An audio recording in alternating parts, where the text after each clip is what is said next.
Hello friends, welcome back to our channel excellent learning point. Guys, आज की इस video में हम क्लास 10th का वर्कशीट नंबर 88 डिस्कस करने जा रहे हैं। यहाँ पे इंग्लिश सब्जेक्ट है हमारा और आज जो हम पढ़ने जा रहे हैं वो है पोएम है dust of snow.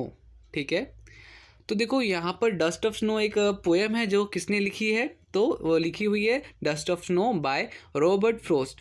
In a brief poem that shows how human judgment on certain issue can be misleading।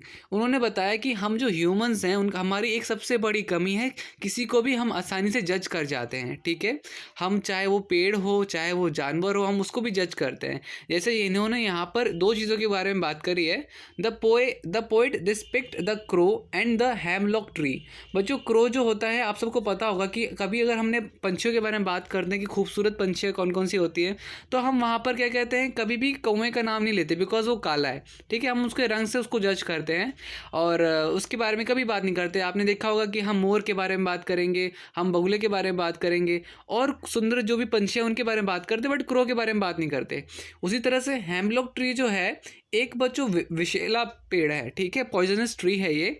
तो हम इन दोनों को लेकर के उन्होंने एक एग्जाम्पल यहाँ पर डाला हुआ है इस पूरे पोएम में। ये पोएम मैं आपको अभी जस्ट बताऊंगा। तो इन्होंने इन दोनों चीज़ों के ऊपर, जो दोनों ही हम इनको नेगेटिव है तो इसलिए कौवा काला है और ये जो पेड़ है जहरीला है, तो इसको हम क्या कहते हैं, जज करते हैं। Tree as a reason for his change mood and increase optimism. तो क्या हुआ कि अब एक बार ये ऐसे ही रास्ते से जा रहे थे। ठीक है, देखो मैं पहले पोएम पढ़ देता हूँ, फिर आपको ये पोएम समझा देता हूँ। ठीक है, dust of snow, the way a crow shoot down on me the dust of snow. तो क्या हुआ कि ये ना जो आपके पोइट है वो उन्होंने क्या किया, वो एक बारी रास्ते से ऐसे जा रहे थे, तो ये जो कौवा है आपका, इसने ना जो पेड़ है आपका, पेड़ पे ना स्नो जमी हुई थी। बर्फ़ होता है ना, तो बर्फ़ जमी हुई थी। तो इस कौवे ने बर्फ़ इनके ऊपर गिरा दी थी। ठीक है, तो लिखा है, वही चीज़ लिखी हुई है, the way a crow shoot down on me the dust of snow from a hemlock tree has given my heart a change of mood and save some part of a day I had dude. तो देखो हुआ क्या कि ये जब आपके poet थे Robert Frost, ये ना काफ़ी परेशान थे और मतलब बहुत ही परेशान थे और किसी परेशानी में चल रहे थे। उनका मूड काफ़ी ज़्यादा बेकार था। ठीक है, उनका रूड था, बहुत ही ज़्यादा रूड थे वो। ठीक है, उनका मूड काफ़ी रूडी हो गया था। तो जब ही इस कौवे ने जब उनके ऊपर डस्ट गिराई ना, डस्ट किस चीज़ की, तो स्नो की, जो स्नो का होता है जम जाती है, तो स्नो गिराई ना, तो इनका मूड बिल्कुल चेंज हो गया। ठीक है, इनका मूड बिल्कुल चेंज हो गया और फिर वो जो परेशानी थी और वो जो गुस्सा था, चिड़चिड़ापन था, वो उनके वहाँ से हट गया था। तो उन्होंने बस ये चीज़ बताई कि किस तरह से एक क्रो ने डस्ट गिरा करके मेरी जो परेशानी थी सबको उसका ध्यान भटका दिया। वही चीज़ है यहाँ पर, और इसी चीज़ को लेकर के उन्होंने यहाँ पर कुछ क्वेश्चंस हमें दे रखे हैं वर्कशीट DOE वालों ने। तो हम ज़रा उसे करते हैं। बड़ा सिंपल सा पहला क्वेश्चन है आपका, चूज़ द करेक्ट ऑप्शन। आपसे बोला जा रहा है where was the crow sitting, crow कहाँ बैठी हुई थी। तो आपको पता है कि वो ऑन अ हेमलॉक ट्री। ठीक है, तो वो कहाँ बैठा हुआ था, तो हेमलॉक ट्री में। ठीक है, बनियान ट्री कोई ऐसा नहीं था, यहाँ पे हमें साफ साफ लिखा हुआ है हेमलॉक ट्री। तो हमारे पहले का तो आंसर आ जाएगा कि सर पहले का आंसर तो बड़ा सिंपल सा होगा, ऑन अ हेमलॉक ट्री। इसके बाद what did it shake on the poet. ठीक है, उसने क्या चीज़ गिराई थी, उसने क्या चीज़ हिला करके गिराई थी। क्या स्मॉल पेबल्स होते हैं, कंकड़? तो नहीं, कंकड़ नहीं हिलाए थे, उसने क्या हिलाए थे, डस्ट ऑफ स्नो। क्या हिलाया था, डस्ट ऑफ स्नो। ठीक है, तो बी वाला आंसर हो जाएगा आपका डस्ट ऑफ स्नो। उसने ना जो बर्फ़ के छोटे छोटे टुकड़े नहीं होते, धूल टाइप के, वो गिराई थी। ठीक है, इसके बाद what was poet mood in the beginning of the poem. मैंने आपको बताया था कि पोएट जो थे काफ़ी ज़्यादा मतलब कि दुखी, डिजेक्टेड, डिप्रेसिव थे। ठीक है, काफ़ी ज़्यादा डिप्रेसिव, सोरोफुल एंड डिजेक्टेड।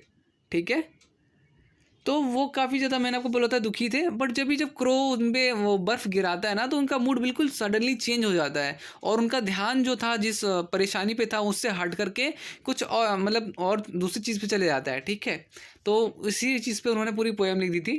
तो सी का आंसर हमारा ये हो जाएगा। इसके बाद what change the poets mood. अब भैया क्या चीज़ पोइट्स का मूड हुआ, मूड क्या चीज़ की वजह से पोइट का मूड चेंज हो गया। The small particles of snow shook by the crow.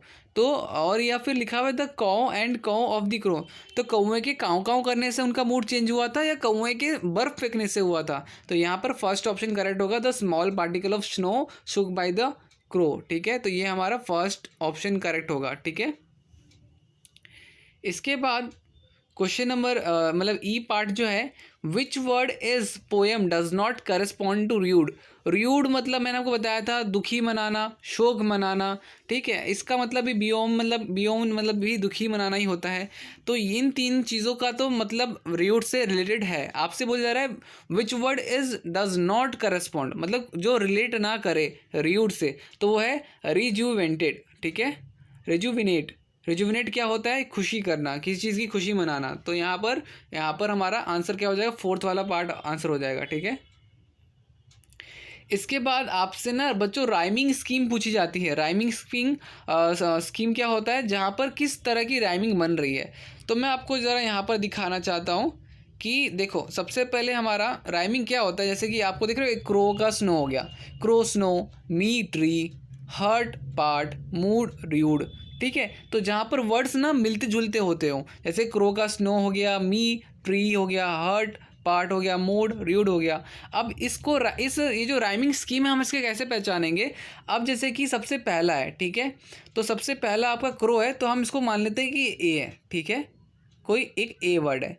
फिर दूसरा मी हो गया, क्रो और मी तो एक जैसे नहीं लग रहे, तो इसको हमने बी मान लिया। ठीक है, इसके बाद हम देख रहे हैं स्नो, क्रो स्नो एक जैसे हैं, तो इसको हम ए ले लेंगे। ठीक है, इसके बाद ट्री, ट्री कैसा है, बी जैसा है, तो हम इसे बी ले लेते हैं। ठीक है, इसके बाद हर्ट कैसा है, हर्ट ना ही क्रो जैसा मिल रहा है, ना ही मी से मिल रहा है, ना ही स्नो से मिल रहा है, ना ट्री से मिलता है। हम हर्ट को क्या ले लेंगे, हम हर्ट को सी मान लेंगे। ठीक है, अब उसके बाद मूड, मूड क्या चीज़ है बच्चों, मूड भी किसी से राइमिंग नहीं बन रही, तो मूड को हम डी मान लेते हैं। ठीक है, इसके बाद part, hurt and part, hurt and part मतलब कि यहाँ पर राइमिंग बन रही है, तो सी का सी हो जाएगा। और मूड का र्यूड मतलब डी। तो आप ना यहाँ पे राइमिंग के जो निकालोगे वो क्या हो जाएगा, ए बी सी डी। ठीक है, तो हमारा है ना सेकंड ऑप्शन करेक्ट होगा, A B C D, crow me, snow tree, heart mood, part rued. ठीक है, तो इस तरह से हमारी जो पोएम की राइमिंग थी वो कुछ इस तरह की से थी। ठीक है, तो आप इस तरह से निकाल सकते हो। ठीक है, आई होप आपको ये समझ में आ गया होगा। इसके बाद हमारा जो नेक्स्ट क्वेश्चन है, how was the poet days saved. तो भैया पोइट का दिन कैसे, अब अगर वो कौवा, अब देखो बात क्या है कि अगर ये कौवा बर्फ़ नहीं फेंकता तो उनका ध्यान नहीं भटकता, तो वो उसी परेशानी को लेकर के पूरा दिन बर्बाद कर देते हैं। जैसा कि यहाँ पे लिखा भी हुआ है, a change of mood and save some part of a day I had rued. तो उन्होंने आधा टाइम, तो आधा पूरे दिन का आधा वक्त तो ख़राब कर दिया था, और बाकी आधा टाइम जो भी था, जो बचा हुआ वक्त, उन्होंने किसने बचा लिया, कौवे ने बचा लिया। अदरवाइज़ वो तो पूरा दिन परेशान थे। तो आपसे दो क्वेश्चन पूछे जा रहे हैं जी और एच का, तो जी और एच का रिटर्न में आंसर चाहिए, तो हम इसके आंसर्स दिखा देते हैं आपको। तो आपको यहाँ पे जी का ऑप्शन दिख रहा होगा, लिखा हुआ है how was the poets day saved. तो भैया यहाँ पर क्या, poet saved his rest of the day by becoming happy by the small thing happened around. तो कुछ ऐसा चीज़ हुआ जहाँ पर किसी कौवे ने जब उनके सर पर, उनके ऊपर जब बर्फ़ फेंकी, तो वो जो एक मूवमेंट था उनको वो काफ़ी खुशहाल सा मूवमेंट था। ठीक है, वो काफ़ी हैप्पी हो गए थे। तो यहाँ पर हमारा जी का ऑप्शन ये हो जाए, जी का आंसर ये हो जाएगा। इसके बाद एच का आंसर क्या है, तो लिखा हुआ state any two words dissipating the figure of speech alliteration आपका बच्चों देखो दो वर्ड्स बोले हैं, तो हम यहाँ पे एसोनेंस कर सकते हैं, एलिट्रेशन लिख सकते हैं। ठीक है, इसके बाद अगला क्वेश्चन देखते हैं, अगला क्वेश्चन क्या दे रखा है। इसके बाद देखो आपके पास बच्चों यहाँ पर दो क्वेश्चंस हैं विच इज़ 30 to 40 वर्ड्स। ठीक है, तो आपको इनके आंसर्स किस में करने हैं, 30 से 40 वर्ड्स में करने हैं। सबसे पहला है what is the underlining message for us in our hectic life with reference to the poem. तो आपसे बोला जा रहा है कि ए का क्या है, बोला जा रहा है what is the underlining message. ठीक है, तो अब यहाँ पे आपको क्या मैसेज मिलता है, तो यहाँ पे देखो आपका आंसर हो जाएगा सेकंड का ए पार्ट है, सेकंड क्वेश्चन का ए पार्ट है। What is the underlining message for us in our hectic life which reference to poem. तो बोला क्या जा रहा है, the underlining message for us is hectic life is that we should enjoy nature and we should have a positive outlook even towards simple acts because they can lead to the learning of great lessons of enjoying life। तो हमें क्या करना चाहिए, हमें ना ये जो nature है उसको एंजॉय करना चाहिए।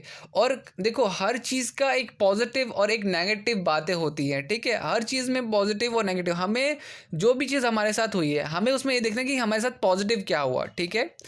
तो ये हो गया बच्चों हमारा आंसर है। सपोज़ मैं एक यहाँ पे स्टोरी बताता हूँ कि सपोज़ कोई व्यक्ति था जिसका एक्सीडेंट हो गया, ठीक है, और एक्सीडेंट में वो मरा नहीं, बच गया, मतलब कि बस थोड़ी बहुत चोट आई और वो ऐसा नहीं कि उसका पैर चला गया, वो जिंदा है, ठीक है।